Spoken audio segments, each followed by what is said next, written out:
जय जिनेंद्र दोस्तों, मैं अधिवक्ता Swati Jain juris legal associate में आपका एक बार फिर से स्वागत करती हूँ। आज मैं बात करने जा रही हूँ पारिवारिक विवाद को लेकर। पारिवारिक विवाद क्यों होते हैं, या यूं कहूँ कि बार बार ऐसी परिस्थितियां निर्मित क्यों होती हैं कि जहां पर पति पत्नी बार बार न्यायालय के समक्ष खड़े मिलते हैं।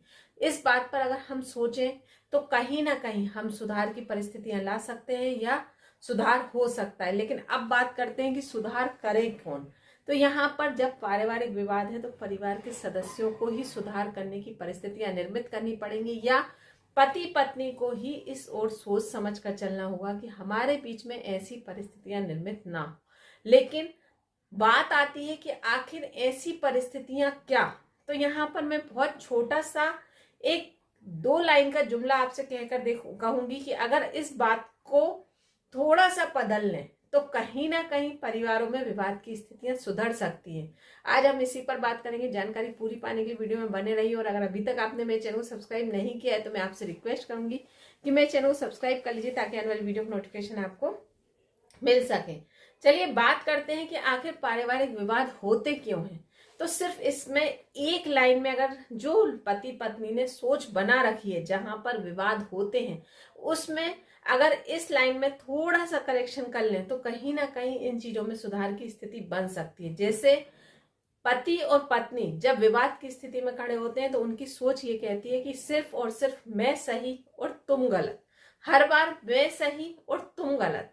लेकिन अगर इसमें करेक्शन ये कर लिया जाए कि शायद मेरी गलती हो गई, या मुझसे गलती हो गई, या मुझसे भी गलती हो सकती है, मैं नेक्स्ट टाइम ध्यान रखूंगी या ध्यान रखूंगा, या कुछ परिस्थितियां ऐसी निर्मित हुई थी जहां पर मैं चीजों को सोच समझ नहीं पाया था या नहीं पाई थी, तो उस समय में अगर आप उस चीज को टाल देंगे और फिर अपने पार्टनर के साथ बैठकर ये डिस्कस करेंगे कि मेरा नजरिया ये था इस बात को लेकर, या इस चीज को लेकर मैंने ये सोचकर ऐसा डिसीजन लिया था, या मैंने ऐसा कहा था, या पति हो पत्नी हो कोई भी हो, जब आप इस तरह से चीजों में सुधार लाने का प्रयास करेंगे, जब आप इन चीजों को समझने का प्रयास करेंगे, तो कहीं ना कहीं पारिवारिक विवाद अपने आप खत्म होंगे। लेकिन हम क्या करते हैं, जब हमारे बीच में आर्गुमेंट होती है तो हम उस चीज को टालने की कोशिश नहीं करते या सामने वाले को सुनने की कोशिश नहीं करते। काउंसलिंग में होता क्या है, अगर पारिवारिक विवाद न्यायालय में पहुंचता है तो सबसे पहले काउंसलिंग क्यों कराई जाती है, आपने कभी सोचा है?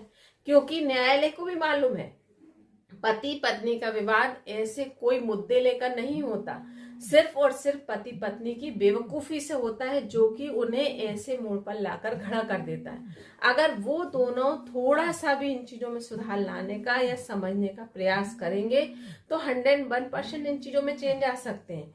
और उस समय को टालकर आपस में बैठकर एक दूसरे से डिस्कस कर चीजों को सोचकर समझकर, या वो घटना आखिर हुई क्या थी। अक्सर देखना आप पति पत्नी के बीच में ऐसी बातें नहीं होती जो कि आपस में उनकी तकरार की वजह हो। अक्सर उनके बीच में बहस का मुद्दा अन्य कोई व्यक्ति ही होता है, जिसमें सबसे बड़ा रोल होता है लड़के की माँ का या लड़की की माँ का। जब आप देखेंगे कि अगर आप उस बात को छोर से शुरू करेंगे तो आपको पता चलेगा कि ये तो इतनी बात ही नहीं थी, सिर्फ आर्गुमेंट आर्गुमेंट आर्गुमेंट और परिणाम न्यायालय। जबकि अगर आप उस बात को ठंडे दिमाग से बैठकर सोच समझकर आपस में डिस्कस कर लें तो 101% कहती हूँ कि आपको न्यायालय तक नहीं पहुंचना पड़ेगा, ना ही आपको काउंसलिंग तक से गुजरना पड़ेगा। आपने काउंसलिंग होती क्यों है और काउंसलिंग में होता क्या है, अगर आप इस बात को समझ लेंगे तो आप कहीं ना कहीं पारिवारिक विवाद को परिवार में ही बैठकर सुलझा सकते हैं। और 2 व्यक्तियों को ही जीना है, 2 व्यक्तियों को ही अपना परिवार आगे बढ़ाना है, तो अच्छा होगा कि अगर आपस में बैठकर आप तालमेल के साथ एक दूसरे की बात को सुनकर समझकर या दूसरे के नजरिए को समझकर उस विवाद को सुलझाएंगे तो आपको बहुत हद तक रिलीफ मिलेगा, या आपकी अंडरस्टैंडिंग, आपकी बाउंडिंग ऐसी बन जाएगी कि आपको आगे चलकर विवाद की परिस्थितियां निर्मित नहीं होंगी। लेकिन यहाँ पर हमेशा विपरीत होता है कि आप ईगो पर आ जाती है आपकी बात। जब भी पति पत्नी का विवाद होता है तो विवाद को साइड कर ईगो सबसे पहले आगे आ जाता है कि उसने मुझसे ऐसा कहा क्यों, क्या मैं उससे कम कमाती हूँ या मैं उसका पूरा खर्च उठाता हूँ, आखिर वो मुझसे इस तरह से बात क्यों कैसे कर सकती है, या क्या उसको ऐसा मुझसे बोलना चाहिए। जबकि यहाँ पर अगर आप एक इंसानियत के नजरिए से या परिवार के अन्य सदस्यों के नजरिए से सामने वाले पार्टनर की बात सुनेंगे तो आप 101% उसकी बात को समझ पाएंगे।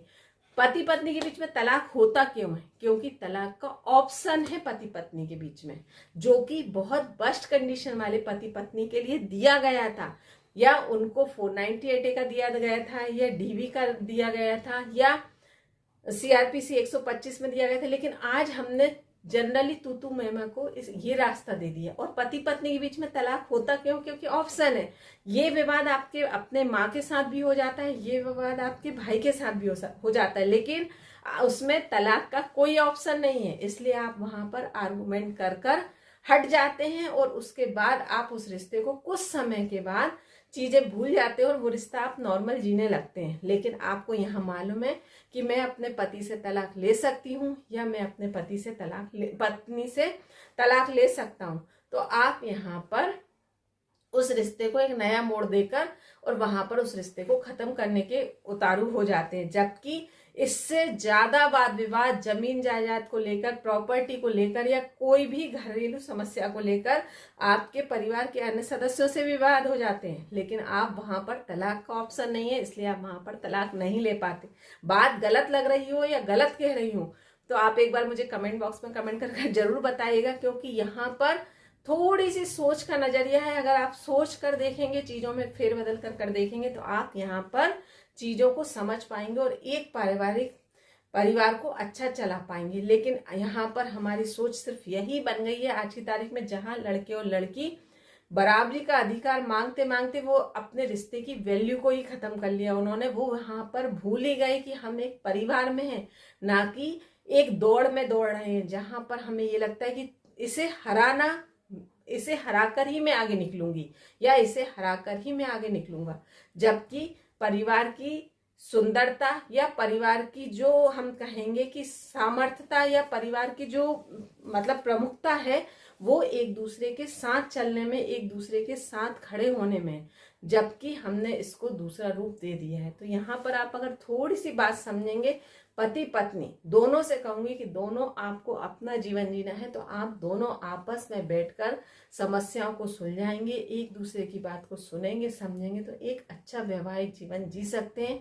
किसी तीसरे व्यक्ति को इतना स्पेस, इतनी जगह मत दीजिए अपने रिश्ते में कि वो आकर आपके रिश्ते को अपने तरीके से चलाने का प्रयास करें, और ना ही आप अपने रिश्ते को किसी अन्य व्यक्ति के तरीके से चलाने का प्रयास करें। क्योंकि आपकी सोच ये कहती है कि वो व्यक्ति बहुत सुखी है, वो व्यक्ति इस तरह से रहता है, वो अपनी पत्नी को इस तरह से रखता है, वो अपने पति को इस तरह से रखती है।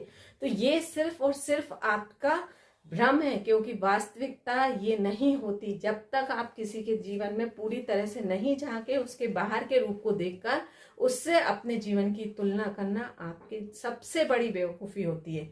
क्योंकि आप अपने लाइफ को दूसरे से उस चीज से कंपेयर करते हैं जो कि पूरी तरीके से दिखावा है, मतलब स्टेटस, फेसबुक के फोटोग्राफ्स, जो कि आप अगर थोड़ी सी बात को समझें, कोई भी व्यक्ति अपने परिवार की खराब फोटो, अपने पति पत्नी की लड़ने वाली फोटो, इस तरह की फोटोग्राफ्स कभी आपने किसी के स्टेटस पर देखी हैं या किसी के फेसबुक पर देखी हैं? वो व्यक्ति अपने 25 फोटोग्राफ्स में से एक जो बेस्ट फोटो होती है वो आपको डालता है, और आप उस फोटो को देखकर अपनी लाइफ से कंपेयर करते हैं। तो ये आपके लिए सबसे बड़ी बेवकूफ़ी का कारण है। अगर वास्तव में आप अपने परिवार को अच्छा चलाना चाहते हैं तो आप आपस में बैठकर डिस्कस कीजिए, क्या आपको पसंद है, क्या आपको पसंद नहीं है, क्या आपकी चीज मुझे अच्छी लगती है, क्या बुरी लगती है। बुरी भी बताइए, साथ में अच्छी भी बताइए, ताकि सामने वाले को आपकी पसंद नापसंद समझने को मिले या आपके साथ तालमेल बिठाने में इजी हो। तो कहीं ना कहीं, और बताइए भी और पूछिए भी। ऐसा नहीं है कि आप अपनी पसंद बताते जाएं, आप अपनी पसंद थोपते जाएं, तो नहीं। साथ में आपको पूछकर बताकर एक दूसरे में तालमेल बिठाकर चलेंगे तो वैवाहिक जीवन बहुत अच्छा चल सकता है। और काउंसलिंग करने का उद्देश्य भी यही होता है, काउंसलिंग में होता भी यही है। तो हमने न्यायालय तक क्यों जाना भाई, हम अपने परिवार को खुद संभाल सकते हैं। और परिवार के सिर्फ हम और पति पत्नी दोनों मिलकर ही इन चीजों में बदलाव ला सकते हैं। तो प्रयास आप दोनों को ही करना होगा। और बस एक नारा खत्म कर दीजिए कि हर बार मैं ही सही, मैं ही सही। अगर आप इस बात को अपने अंदर से खत्म कर लेंगे तो कहीं ना कहीं रिश्ता सही चल जाएगा। कभी मैं गलत भी हो सकता हूँ या हो सकती हूँ, अगर इस सोच को आप डेवलप कर लेंगे तो परिवार बहुत अच्छा चलेगा। जानकारी अच्छी लगी हो या मेरी कोई भी बात आपको अच्छी लगी हो तो एक बार मुझे कमेंट बॉक्स में कमेंट कर जरूर बताइएगा। धन्यवाद।